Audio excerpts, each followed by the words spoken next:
পর। মৃত্যু নিয়ে আমি কখনো দুশ্চিন্তে করি না।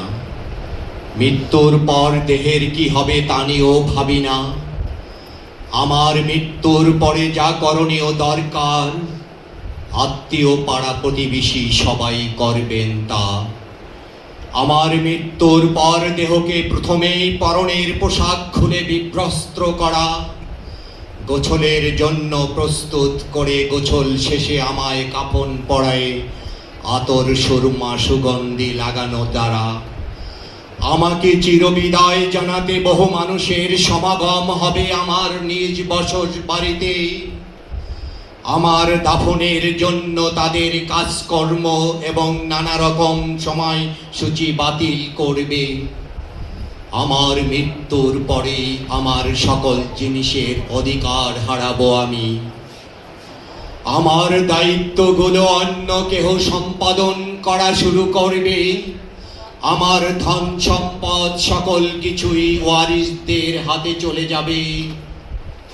আমার পরিবারের লোকজন আমার ব্যবহারের জিনিসগুলো দান করবে। আমার মৃত্যুর পর সর্বপ্রথম যা হবে তা হলো আমার নাম। কেননা যখন আমি মৃত্যুবরণ করব, তারা আমাকে উদ্দেশ্য করে বলবে, কোথায় সেই লাশ? কেউ আমাকে আমার নাম ধরে সম্বোধন করবে না আর কখনো। যখন তারা আমার জন্য জানাজা নামাজ আদায় করবে, তখন বলবে, জানাজা নিয়ে এসো। তারা আমায় নাম ধরে আর সম্বোধন করবে না। যারা খুব গভীরভাবে দুঃখ পাবে, তারা পরিবারের সকল মানুষ 1 থেকে 2 মাস কিংবা 1 বছর দুঃখ করবে।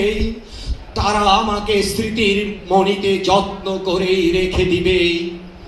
মানুষের মাঝে আমায় নিয়ে গল্প শেষ হয়ে যাবে। অতঃপর আমার জীবনের নতুন গল্প শুরু হবে। তা হলো পরকালের এক জীবন। আমার নিকট থেকে নিঃশেষ হবে সৌন্দর্য, ধন সম্পদ, বসত বাড়ি, প্রসাদ সমূহ, সন্তান সন্তানাদি ও জীবন সঙ্গী। আমার নিকট আমার ভালো অথবা মন্দ আমল ব্যতীত আর কিছুই অবশিষ্ট থাকবে না। শুরু হবে আমার নতুন জীবনের বাস্তবতা। সে জীবন হবে কবর আর পরকালের জীবন।